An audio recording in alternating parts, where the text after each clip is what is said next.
when I was younger, in those weekends and holidays that I was spending in those different projects in different parts of town with different family members, on each part of town, I have a different nickname. My original name is Angela, and then there's Angie.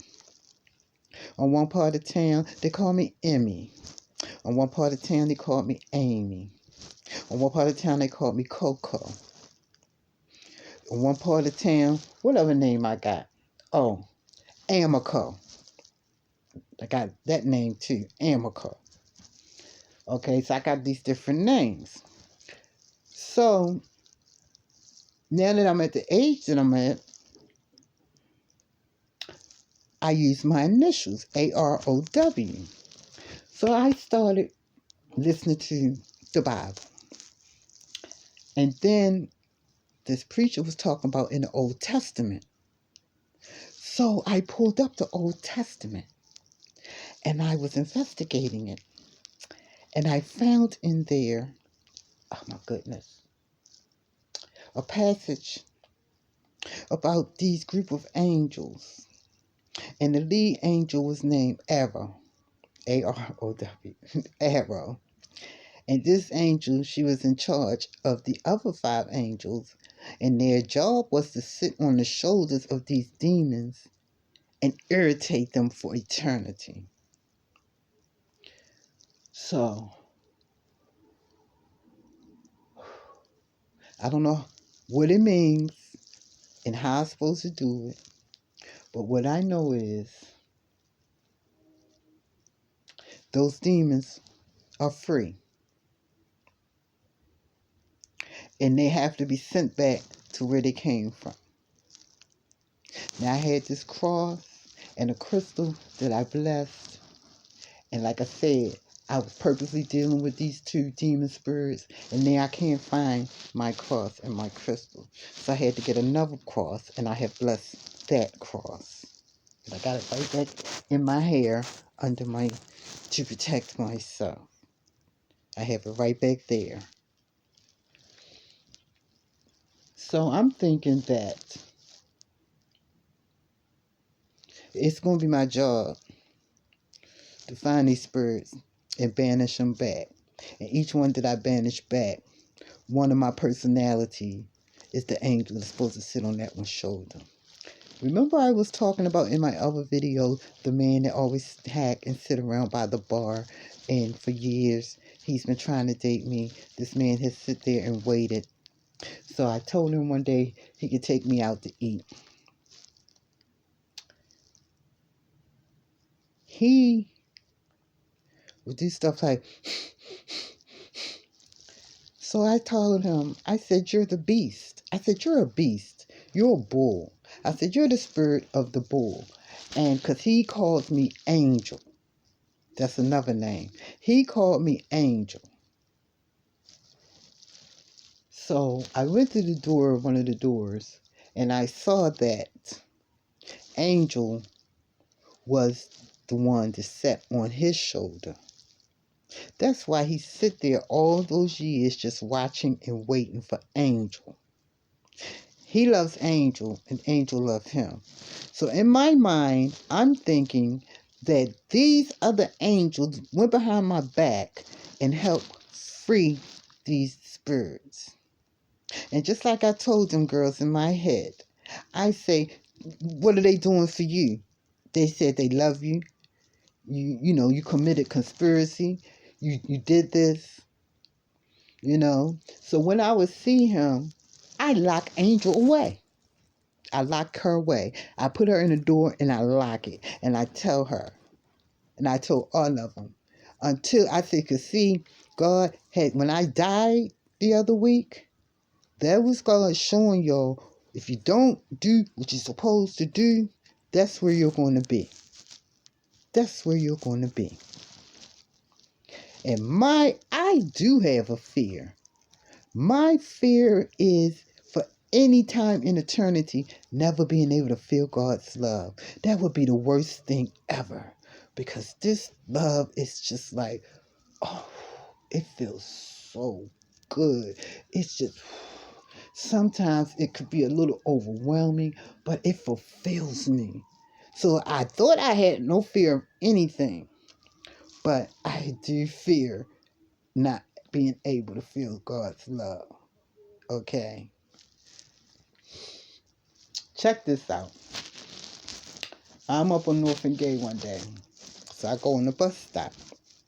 So it's this older guy. He sell fragrances and stuff, and he had this umbrella thing stuck down in his courier thing. And he was sitting on the bench, and there was another lady sitting on the bench. And so he said, "Miss, you." I'm looking around. He said, "No, you." I'm like, "Me?" He said, "Yes, come here."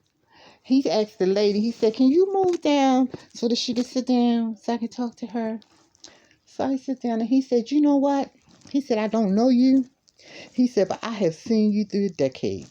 He said, "I'm in my late 70s, so you got to be close to 60." He said, "Because I have seen you all around town."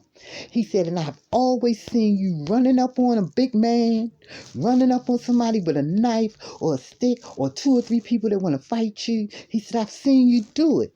He said, "But guess what?" He said, "You know what I also see?" He said, "Every time you run into those situations," he said, "death flees you." I said, "What?" He said, "Every time death see you coming, it runs."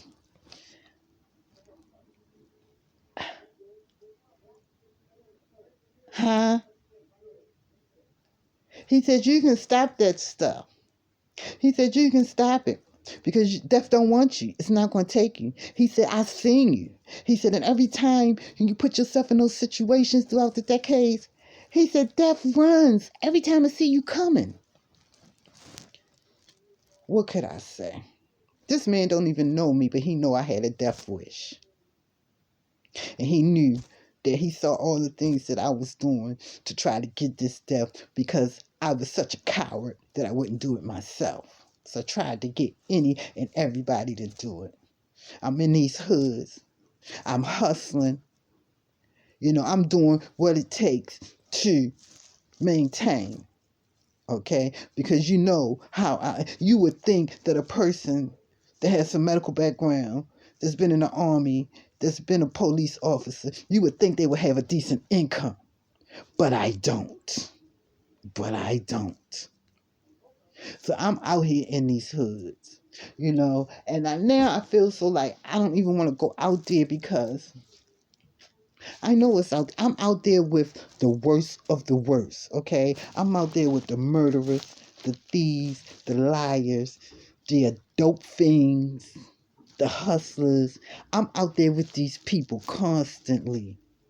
And when you out there with these kind of people, anything could happen. No matter what you do, anything could happen. But any strip I go on, I have a reputation. I don't know why, because when I go alone. I do what I do alone, and I come home alone. I don't let people know where I live. I don't hang with nobody. I don't let nobody get attached to me, because first of all, I don't like human beings. I never did. I feel like they are manipulative, they want to use you, they want to hurt you, they want to destroy you. Human beings are not worth the skin that they walk in. But I have got to the point where I have to love them with God's love. I don't tell them I love you. I love you with God's love. Okay? Because I have to. I have no choice. It is what it is.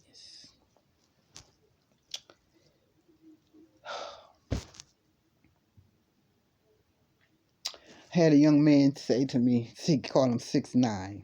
Well, one time, I'm going to talk about this one first. I was in a store up off the strip, and this guy tried to take me off. He was like 6'5", something like that. Took shit out of my hand. And I rolled up on him, and I stood up to him, and I said, "Give me my shit, or give me my money." I'm looking up at the look, and I'm like 5'8", 5'9". I'm looking up at him like this.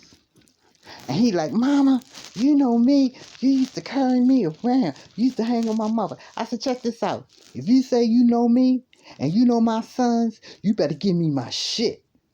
Because if you don't, then you gonna know what's gonna happen.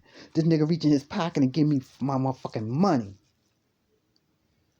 You know, talking about I was helping you. I don't need no help. My shit do what it do. I don't need no help from you. Okay. Okay. One time I confronted this guy that was like 6'7", and we was in a courthouse. And I rolled up on that nigga and I told him I will F you up if you ever come near my son again. I don't play when it comes to my children. I will fucking kill you. And I'm like this. We in the courthouse hallway. Man, those security guards came and told him to get out, just to get out. Because the judge had put him out the courtroom. Because I leaned on that nigga. Don't you ever try to mess with my child. Oh. Because when they first tried it, my son's grandmother told them, they said, y'all in trouble. You messing with Angie, you in trouble. She said, I don't want nothing to do with it. Get out of my apartment. I don't want nothing to do with it. I don't want Angie to think I had anything to do with it. So after going to different people that know me, my children's fathers, grandmothers, and whatever, he had one of their grandmothers call me because he wanted to apologize. He was afraid because all of a sudden bad things was happening in his family. Because I had told him, you mess with my family, now I'm going to mess with yours. Because I used to be very vengeful. So when she called, I said, okay, tell him to come over. And he better bring me something. So he came over. He was so afraid. I told my husband, go ahead upstairs. I got this. I told the motherfucker to sit down. And he started shaking. And he said, please, please, Angie, whatever you did, can you take it off? My family members are getting sick. They're dying. Bad things are happening in my family. And you said that it would. Which I had nothing to do with. I mean, come on. Who the freak am I?